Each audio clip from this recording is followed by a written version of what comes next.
So let's look at improper integrals. The definition of an improper integral is simply like this. It is just the integral of this function with respect to x between these two limits a and b.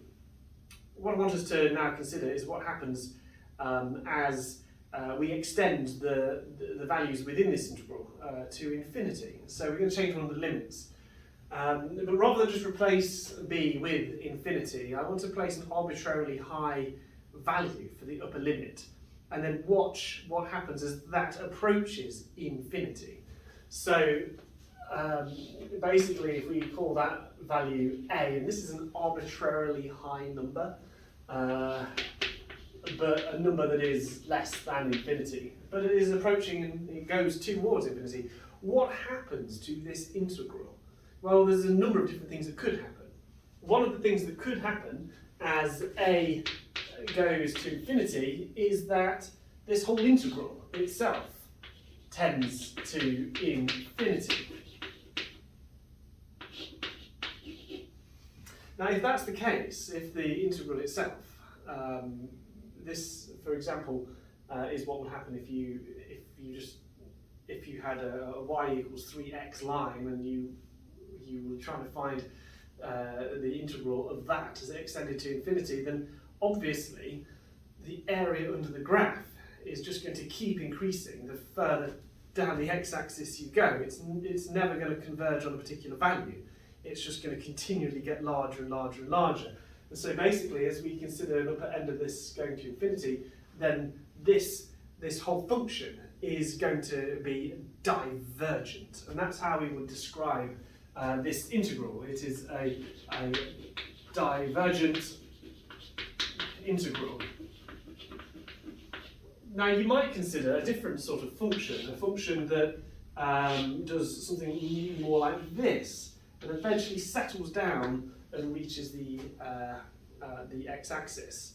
Now, you can see that obviously as limit a goes towards infinity, that what this is doing is that this is oscillating. The actual value of the integral is changing as we consider more and more and more on this path is a, and this is in the direction x.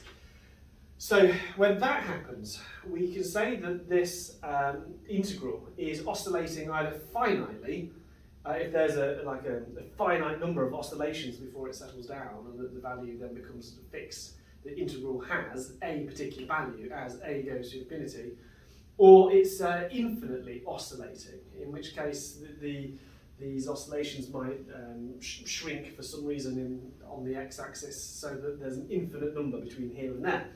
Either way, these are how improper integrals might work, and I want to give us some examples of these.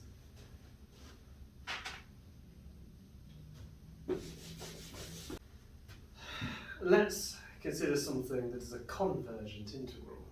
Well, okay, let's pick a function and draw a graph. This.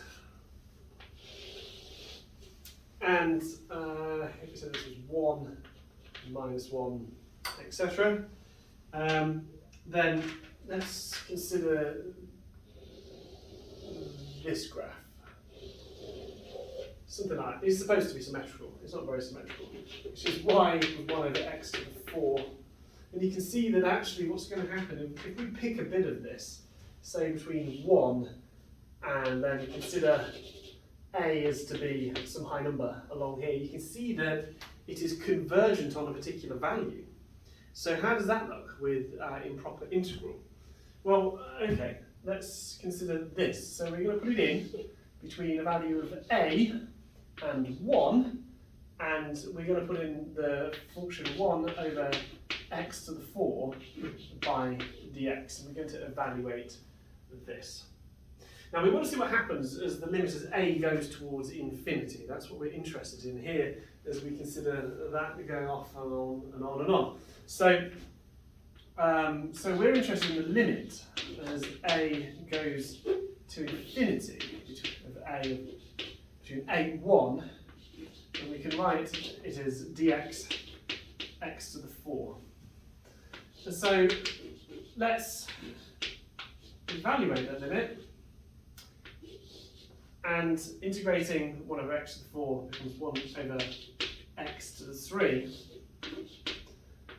And what we can see is a goes to infinity, that this becomes equal to a third.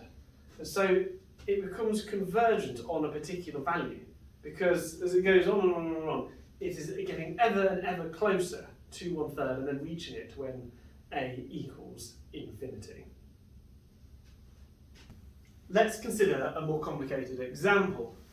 So let's go to infinity, 0 minus infinity of a more complicated function. So let's do 1 over, let's say, a squared plus b squared x squared by dx. Complicated, eh? Well, a and b could take on any values, so they're just like constants in this. It'd be like 2 squared plus 3 squared x squared, something like that. And we're interested to see what happens as, well, first of all, what we can do is we can work out what happens with the limit as a goes towards infinity of a similar looking integral like this. 1 over a squared plus b squared x squared, and of course we can move that on there. Now, with this, that's going to be hard to integrate because we've got some horrendous b squared factor applying to the x squared, but we can actually do a little bit of a trick here, just rearrange it first, and then it makes it easier to integrate. So one of the things I'm just going to do is multiply by 1 over b squared to everything. So 1 over b squared integral dx a squared over b squared plus x squared. And what you can see with that is, it's more simple. The x is by itself, no factor this time. And what I'm going to do to make the integration easier, I'm just going to write it out a different way, and then you'll see. So 1 over b squared integral dx. And if you see here, if I do x squared plus a squared over b squared, you can actually see that that's going to integrate to an inverse tan function. So let's do it. So it's going to be 1 over b squared, b inverse tan of b x over a, I think, divided by a, yeah. And of course now we can simplify this, get rid of those b's, and so we end up with, it's going to be b over b squared a tan of bx over a, which is equal to 1 over ba inverse tan, keep that, inverse tan of bx over a. So now let's evaluate the limits that we have just conveniently forgotten from earlier. Well, if we put 0 into it to start with, and so what I'm now interested in is that I'm basically putting 0 and minus a into these. We end up with a 0 term to start with, minus 1 over ba inverse tan of b minus a, that's a multiply, over a, which is the same as minus ba inverse tan of minus ba over a. And now, of course, we're interested to see what happens. Oh, actually, before we do, there's another interesting thing here, is that minus inverse tan of minus x is the same as inverse tan of x. So actually, it simplifies again. We can get rid of both those minus signs. And this is because of the symmetry. So b a over a. And now I'm interested in what is going to happen when, as a goes to infinity, well, what's going to happen to this term? Well, as that happens, if you imagine what the inverse tan looks like, it looks like this. As the inverse tan of this has gone to infinity, then it happens at a value of pi over 2. And so what's going to happen is this, as a goes to infinity, the inverse tan of BA over A is going to itself have gone to pi over 2, which means that evaluating out formally, it's a case of it's 1 over BA multiplied by pi over 2, and so the answer becomes pi over 2BA. And that's it, it converges. And so through this treatment, we've been able to see that with this particular function here, it converges as we go to infinity to a particular value that is dependent on these two constants that we had at the very beginning. So this here is a more complex example, but it is following this treatment of improper integrals that we've developed in this video.